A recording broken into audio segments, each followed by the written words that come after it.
মাসি কি বলছে? সকালেই চলে যাবে। বলছি মাসি আর কটা দিন থেকে গেলে হতো না? থাকবো কিসের জন্য বলো? তুমি আমার মেয়ের জন্য একটা ছেলেও দেখতে পারলে না। আজকে 2 সপ্তাহ এখানে পড়ে আছি। হ্যাঁ, তোমার এই শ্বশুর মশাই সে বাড়িতে মদ খেয়ে চাল হয়ে পড়ে থাকে, তাকে দেখবে কে বলো দেখি? না মানে আমি আমার বন্ধুকে বলেছি তো, ওর বাড়ির সঙ্গে কথা বলে তারপরে আসবে, সেই কথা বলেছিল। পরে এক সময় আসবো বাবা, এখন বাড়ি যেতেই হবে।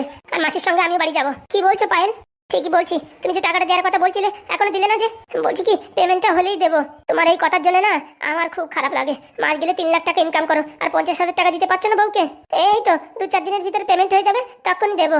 বলছি বাবা, আর আমার মেয়ের জন্য ভালো একটা সম্বন্ধ দেখো। হ্যাঁ, আমরা গরিব, সারা জীবন কি গরিবই থেকে যাবো? আমরা নয় গরিব থাকলাম, কিন্তু আমার মেয়েটা কি করে কষ্টে বাঁচবে তুমি একটু বলো। তোমার মতন একটা জামাই যদি পাতাম তাহলে আমার জীবন ধন্য হয়ে যেত। হইছে মাসি হইছে, ওরকম দূর থেকে সবকিছুই ভালো দেখা যায়। কবে থেকে টাকা চাইছি, এখনো দিচ্ছে না। আরে বাবা পায়েল, বলছি তো 2-4 দিনের ভিতরে টাকাটা দিয়ে দেবো। 2-4 দিন কেন, কালকে সকালে বাড়ি যাবো। বলছি এখন তো হঠাৎ করে সিটও পাওয়া যাবে না, তাহলে কি করে কি হবে অত শত জানি না। যেভাবে পারো আমাদের কালকে পৌঁছে দাও। আমার বান্ধবী মধুর বিয়ে।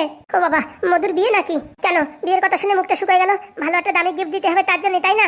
না না পাইলে কি কথা বলছো তুমি? আমি গিফট দিতে ভয় পাবো কেন? সে তো সবাই দেখে বুঝতে পারছে তোমার অবস্থা। দেখো মাসির সামনে এরকম কথাবার্তা বলো না। আচ্ছা বাবা, তোমরা কথা বলো, আমি ওইদিকে দেখি তোমার বুনু আবার ঘুমাইছে কিনা। যে করে হোক মেয়েটারে যদি ব্যাঙ্গালোরে সেট করে দিতে পারি তাহলে টেনশন যায়। চোখ রাঙাচ্ছ কেন আমার দিকে? তুমি মাসির সামনে এসব কথাবার্তাগুলো বললে ঠিক করলে? কবে থেকে তোমার বলছি, একা বলছি, আলাদাভাবে বলছি, ভালোভাবে বলছি, হেসে বলছি, তোমার কোনো কিছু তো কানে যায় না। এখন মাসির সামনে বলেছি বলে সেন্টিমেন্টে লেগেছে, তাই না? দেখো পায়েল, তোমার আর আমার ভিতরে কথা এগুলো বাইরে প্রকাশ না করলেই ভালো। মাসি এখন বাড়ি গিয়ে এসব কথাবার্তা বললে লোকে কি খারাপ ভাববে? লোকের একটু জানার দরকার যে যেগুলো দেখতে এরকম ভালো সেগুলো তো ভালো হয় না। কি বলতে চাইছো? ওই যে তোমায় দেখে যতটা ভালো মনে হয় ততটা ভালো তুমি না। আচ্ছা তুমি খুব ভালো, তাই না? কি বলতে চাইছো? হ্যাঁ, আমাকে দেখতে খারাপ? আমি কি ভালো চাকরিওয়ালা ছেলের সাথে বিয়ে করতে পারতাম না? হ্যাঁ সে তো, আমার সাথে বিয়ে না হলে তো চাকরিওয়ালা ছেলের সাথে বিয়ে হয়ে এতদিন তুমি আমেরিকায় উড়ে যেতে। দেখো কথাবার্তা ঠিক করে বলো। সত্যি পাইল, আমি ভেবেছিলাম তুমি বদলে গেছো, কিন্তু তুমি যে এরকম ব্যবহার করবে আমি কোনোদিন ভাবতে পারিনি। আমিও ভেবেছিলাম যে তুমি বউর কষ্ট বুঝতে পারবে। এত টাকা ইনকাম করো আর 50,000 টাকা দিতে পারছো না। বলছি এত টাকা দিয়ে কি করবে তুমি? এই তো আবার সেই কথা এসেছো না? কতবার বলবো আমার দাদু ছোট্টখাটো একটা সুদির ব্যবসা করে, সেই ব্যবসায় একটু উন্নতি করার জন্য কত টাকা দেবো। সে টাকা তো দাদুকে আমিও দিতে পারি। বাবা তুমি দিয়ে আর আমি দিয়া একই ব্যাপার? হ্যাঁ, জামাইয়ের কাছে নিতে পারে, লজ্জা করে না? আমি তো নাচ জামাই, আমার কাছে নিতে এবার কিসের লজ্জা?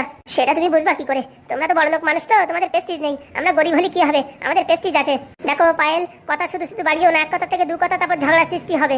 একপত্র গুছাও, কালকে সকালে আমাদের বাড়ি রেখে আসবা। কালকে কি করে হয় হঠাৎ করে? অত শত জানি না। আর মধুর বিয়ের মাত্র 5-7 দিন আছে, আমি যদি আগে না যাই তাহলে হয়? বলছি আর কদিন পরে গেলে হতো না? কালকে সকালে আমাদের ছেড়ে দেবা তো ছেড়ে দেবা, বাড়ি রেখে আসবা। জানি না কি করে নিবা কি না নেবা সে জানি না। আচ্ছা টেনশনে পড়লাম তো। কি সেটার চাকরি করো? কিসি সায়েন্টিস্ট তুমি? যদি 3-4টি টিকিট না বার করতে পারো তাহলে আমার চ্যাটের সায়েন্টিস্ট হলে নাকি? হে কি তোমার মুখের ভাষা? হ্যাঁ আমার মুখের ভাষা ওরকমই, ভালোভাবে